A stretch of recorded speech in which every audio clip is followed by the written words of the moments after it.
Okey, sekarang kita lihat hubungan antara tenaga yang dibebaskan semasa tindak balas nuklear dengan cacat jisim. Okey. Okey, unit jisim atom, okey, ataupun simbolnya U, kita sebagai ukuran atom. Jadi atom kita tak timbang guna kilogram, gram, tapi kita guna unit jisim atom. Okey.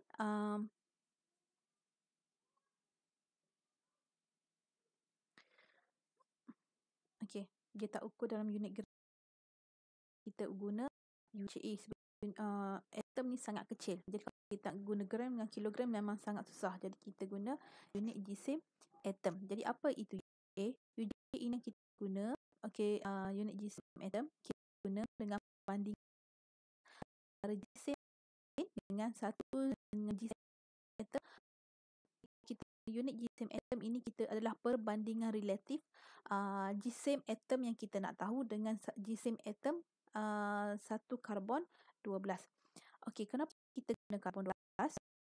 Karbon ini terkandung dalam sangat banyak sebatian di bumi. Jadi kebanyakan sebatian di bumi terdiri daripada isotop 12 ataupun mempunyai isotop karbon 12. Jadi karbon 12 ini sebatian yang paling banyak di bumi. Okey, bukan sebatian. Unsur yang paling banyak dalam sebatian di bumi. Jadi kita guna isotop karbon 12 sebagai rujukan.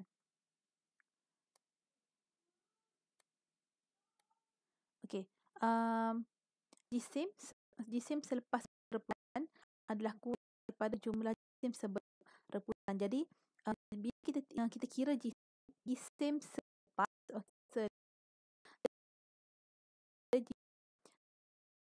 jadi dia jadi kenapa ada kehilangan di jisim selepas kurang pada jisim sebelum. Jadi jisim. Jadi kehilangan jisim yang kita panggil cacat jisim ini merupakan dengan jisim-jisim yang hilang. Kita panggil cacat jisim. Okey, ini contoh yang berlaku. Okey, kita kira dalam unit UJA, kita guna unit UJA, satu nukleon. Okey, UJA pula uranium-235 lah, ini unit UJA. Jadi sebelum tindak balas, okey, totalnya adalah totalnya. Kemudian bila dia bercantum dia menjadi uranium-236 yang tak stabil, akhir pada dua atom yang lebih stabil dan juga tenaga. Okey, untuk krypton 92, okey, ini GA-nya, dan untuk barium 141 ini GA, dan juga ini jisim untuk nukleon. Bila kita tambah jumlah jisim selepas ada 35 6653 UJA. Jika kan selepas dia tak sama, jisim selepas kurang jisim sebelum. Jadi berlaku jisim di sini. Jadi kita kira berapa jisim yang hilang atau jisim belum tolak dengan selepas. Okey, kita dah 166 UJA. Ini merupakan cacat. Jadi gimana jisim inilah yang bertukar menjadi tenaga. Yang bertukar menjadi tenaga. Jadi macam mana kita nak kira tenaga? Kita gunakan formula E sama dengan kuasa kamu jumpa, kalau sains je mesti orang akan tulis E sama dengan C kuasa 2. Okey, di mana E yang dibebaskan adalah cacat jisim tadi. Kuasa 2 laju dalam vacuum, kita kuasa 2. Kita kira di sini, okey, dalam unit UJA. Tapi bila kita masuk formula istilah dalam unit SI iaitu kg. Okey, kita tukarkan jadi 1.66 kali 10 kuasa negatif 20.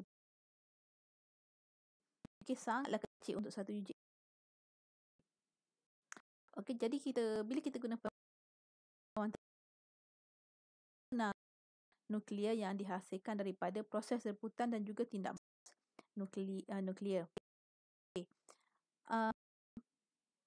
Albert Einstein, semua kenal, tak ada kenal Albert Einstein, menyatakan bahawa jisim dan tenaga boleh saling bertukar antara satu sama lain hubungan sama dengan MC kuasa 2. Okey. Ini maklumat tenaga nuklear juga boleh dinyatakan dalam unit mega elektron volt. Okey, mega elektron volt iaitu mega elektron volt. Okey, di mana 1 MeV bersamaan dengan 1.6 kali 10 kuasa negatif 13 joule. Ini sekadar maklumat sahaja. Okey, kita lihat contoh.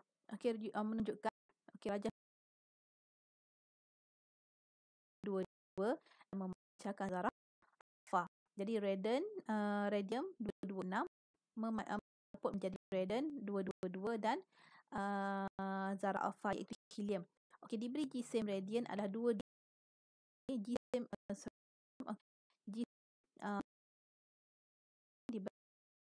gisim helium adalah hitung tenaga nuklear yang dibebaskan. Jadi kita kena cari cacat gisim. Okey, gisim sebelum dan gisim selepas. Tekan dulu dan cari cacat gisim. Okey, ini cara langkah penyelesaian yang basic. Pertama, kenapa rumus dan secara numerical. Kita dah kena pasti masalah. Kita nak cari tenaga nuklear yang dibebaskan. Itu masalah. Okey, maklumat yang diberi, gisim. Okey, gisim diberi. Okey, rumus yang kita gunakan, okey, E 2 dan kita selesaikan. Okey, nuklear yang dibebaskan kita nak cari. Okey, unit ini yang diberi tenaga nuklear. Sekali kita kira. Jadi kita kira cepat berapa hilang gisim. Jadi sebelum itu radium 26 tolak dengan akhirnya jadi dan helium. Okey, bila kita kira kita dapat kosong UJA. Dalam UJA kita dapat 8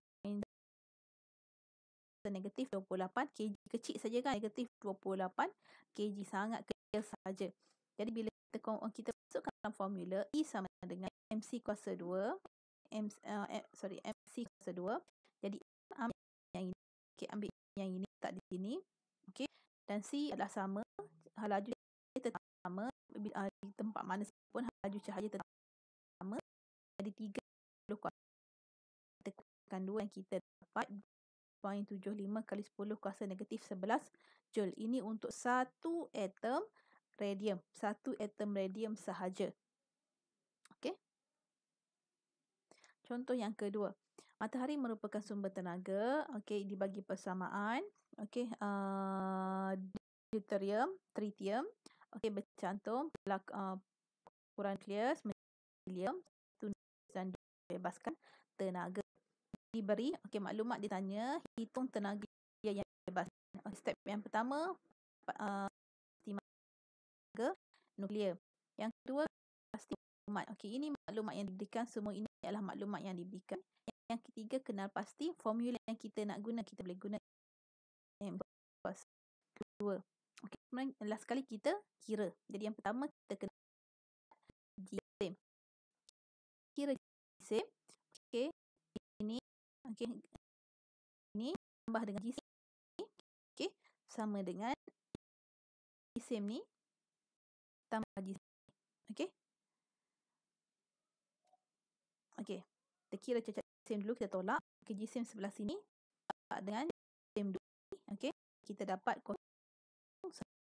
JA. Okey, ini gisim dan unit A tukarkan pada G. Okey, dah tukar pada G. Okey, masukkan dalam formula ini, kita dapat tenaga. Senang saja kan? Yang pertama cari cacat gisim. Yang kedua tukar kepada kg dan yang ketiga masukkan dalam formula. Okey. Okey, kita lihat penjanaan tenaga elektrik dalam reaktor nuklear. Bagaimana reaktor nuklear, tenaga nuklear kita boleh gunakan untuk menjana tenaga elektrik. Jadi ini adalah Triga Puspati. Okey, Malaysia tidak mempunyai reaktor. Kita tak ada reaktor nuklear untuk menjana tenaga elektrik. Tapi kita hanya mengkaji sahaja. Jadi kita ada reaktor nuklear hanya untuk penyelidikan sahaja yang terletak di Bangkok. Tujuan penyelidikan sahaja. Kita tak guna secara meluas tapi kita ada hanya sebagai penyelidikan sahaja. Okey. Okey, ini adalah reaktor nuklear. Jadi ini adalah reaktor. Okey, Okey, reaktor kita tahu reaktor ini radioaktif akan radioaktif pula. Bahan radioaktif akan membebaskan sinar radioaktif. Kita mesti bina konkrit yang tebal untuk memastikan sinaran radioaktif itu tidak terlepas ke persekitaran. Jadi ini adalah reaktor. Jadi ini adalah reaktor. Okey, reaktor ini akan menghasilkan radioaktif dan juga membebaskan tenaga. Okey, jadi bila membebaskan tenaga, okey, habanya akan jadi sangat tinggi. Jadi reaktor ini perlu sentiasa sejuk dan kita guna tenaga tadi untuk menghasilkan tenaga elektrik. Okey, seperti kalau kamu masih ingat, masa tingkatan 2, kamu ada belajar jenis-jenis stesen penjanaan kuasa. Okey, kalau kamu ingat lagi, kebanyakan stesen-stesen itu dia menggunakan konsep yang sama sahaja. Okey, dia menggunakan konsep yang sama. Contohnya, kalau katakan tenaga hidro, dia gunakan air yang mengalir tadi untuk memutarkan turbin dan penjana akan menghasilkan elektrik. Sama juga seperti yang menggunakan biomass. Biomass dia gunakan biogysim ini, dia bakar dan tenaga haba akan terhasil dan tenaga haba ini akan digunakan untuk memanaskan air, okey, hingga menjadi steam, dan steam ini akan mengalir dan memutarkan turbin untuk menjana elektrik. Konsepnya sama sahaja. Jadi sama juga dengan reaktor nuklear. Dia menggunakan konsep gunakan tenaga haba yang dihasilkan, memanaskan air menjadi steam supaya steam ini boleh memutarkan turbin. Okey, jadi haba yang dihasilkan oleh tenaga haba yang dihasilkan oleh reaktor ini akan digunakan untuk memanaskan air. Okey, penjana steam, kita ada penjana steam untuk menukarkan tenaga haba yang dihasilkan kepada steam. Okey, jadi bila air ini panas, dia menjadi steam. Steam yang tekanan tinggi, dia akan naik ke atas, okey, bergerak ke dalam turbin.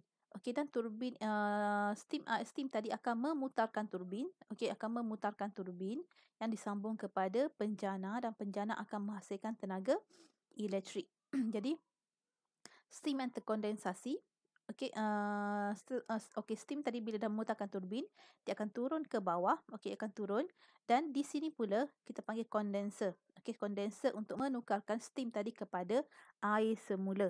Okey, jadi kita gunakan satu lagi bahagian. Okey, air, bawa masuk air pada air, dan air ini akan masuk semula ke dalam penjana. Okey, jadi aksinya di Jepun yang banyak menggunakan nuklear, mereka membina reaktor nuklear berdekatan dengan laut. Okay, sebab air laut untuk menyejukkan kondenser. Okey, untuk menyejukkan kondenser. Okey, boleh?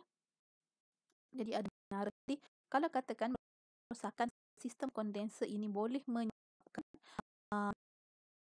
lampau tinggi dan boleh meletup. Jadi itu yang berlaku. Jadi kalau berlaku percubaan sistem aliran air untuk menyejukkan sistem ini memang akan meletup.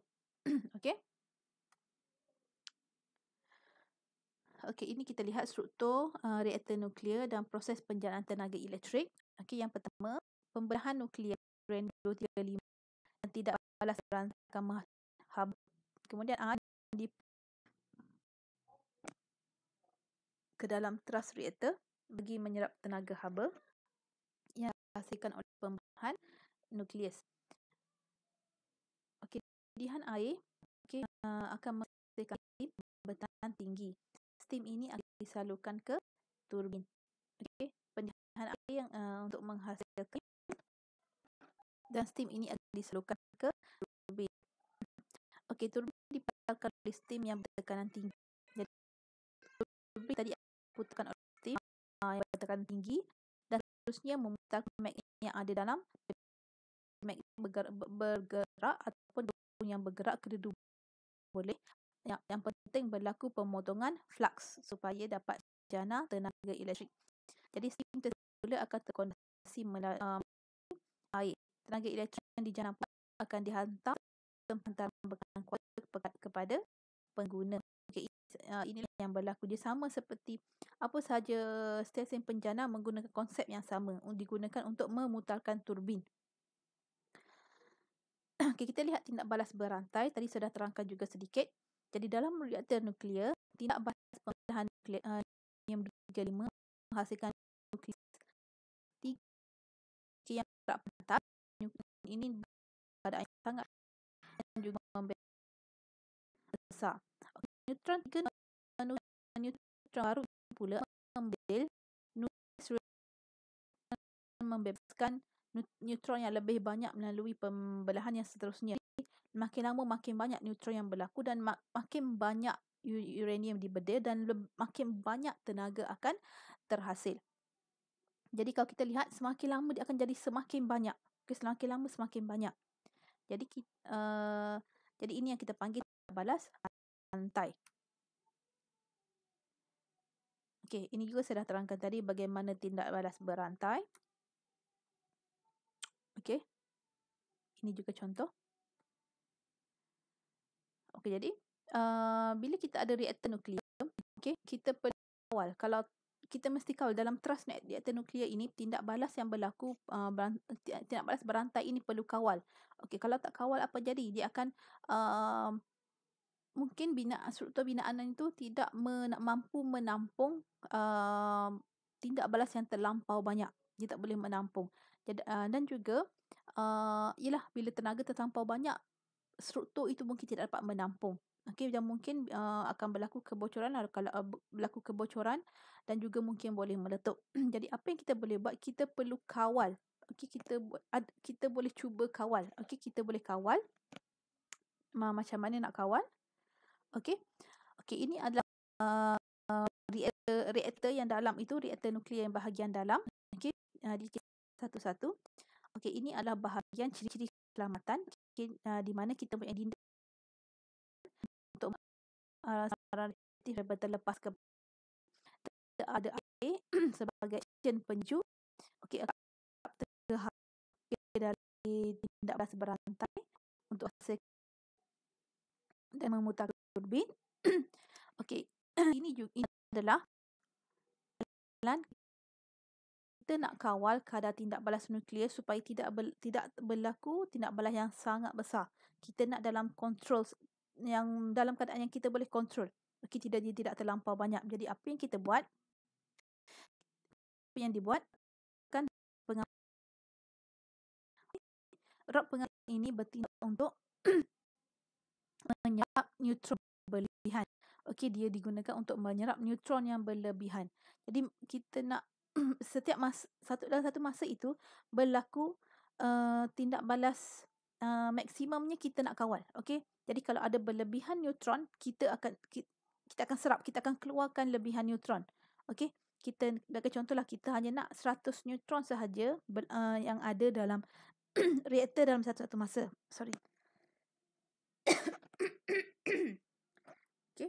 Kita tahu kalau neutron yang banyak akan menyebabkan berlaku lebih banyak tindak balas. Jadi kita nak kontrol bilangan neutron. Jadi kita buat rod pengawal ini yang diperbuat daripada boron dan titanium. Rod pengawal inilah yang akan menyerap neutron yang berlebihan. Okey, kita ada moderator. Okey, moderator ini pula dia tujuannya memperlahankan bergerak pantas yang pembelahan boleh berlaku. Kita nak perlahankan juga neutron. Okey. Ia buat daripada seperti grafon. Jadi kita nak sebab kalau neutron itu terlampau laju, terlampau pantas, okey, dia akan dia seperti hanya dia terus sahaja berlanggar, okey, dan dia tidak bercantum dengan uranium. Okey, pada asalnya kita belajar tadi neutron akan membedil uranium 235. Okey, dia akan bercantum menjadi uranium 236. Okey, kalau terlampau laju mungkin dia akan membelah macam itu sahaja. Okey, dia tidak berlaku uranium 236 tu tidak terhasil. Okey. juga kita gunakan rod uranium, kita guna bahan api untuk menghasilkan tenaga nuklear melalui balas nuklear. Kita guna rod uranium sebagai bahan api untuk menghasilkan tenaga nuklear. Okey, jadi ini adalah bagaimana kita nak kawal tindak balas nuklear dan juga ciri-ciri keselamatan yang ada dalam reaktor nuklear. Okey, kita masuk kepada penggunaan tenaga nuklear sebagai tenaga alternatif. Okey. Kalau di Malaysia, ini juga saya dah sebut tadi, kita banyak kita jana sumber arah batu gas juga. Ini akan kita guna ini. Okey, empangan air baku merupakan kedua tenaga elektrik empangan di Sarawak. Okey, merupakan empangan kedua terbesar di Asia. Okey. Okey, namun okey, kalau kita guna tenaga air, tetapi US pun India, China, dia banyak guna tenaga nuklear untuk tujuan penjanaan tenaga elektrik. Okey, bergantung pada negara masing-masing lah dia nak guna tenaga apa. Okey, tenaga nuklear merupakan sumber permintaan. Okey, tenaga yang banyak digunakan, permintaan tenaga itu sangat banyak, jadi mereka gunakan tenaga nuklear. Jadi sebagai tenaga alternatif untuk menggantikan sumber api fosil. Kalau dulu kita guna sumber bahan api fosil, sekarang kita nak ganti. Kita nak ganti, nak guna tenaga alternatif yang boleh diperbaharui. Okey. Jadi banyak negara juga menggunakan tenaga nuklear. Okey, walau bagaimanapun penggunaan tenaga masih isu. Jadi Malaysia belum lagi memilih untuk menggunakan tenaga nuklear. Mungkin sebab kita masih ada banyak sumber lain. Kita boleh guna empangan hidro, kita boleh guna gas asli, kita masih banyak sumber lain. Jadi kita memilih untuk tidak menggunakan tenaga nuklear. Okey, itu sahaja.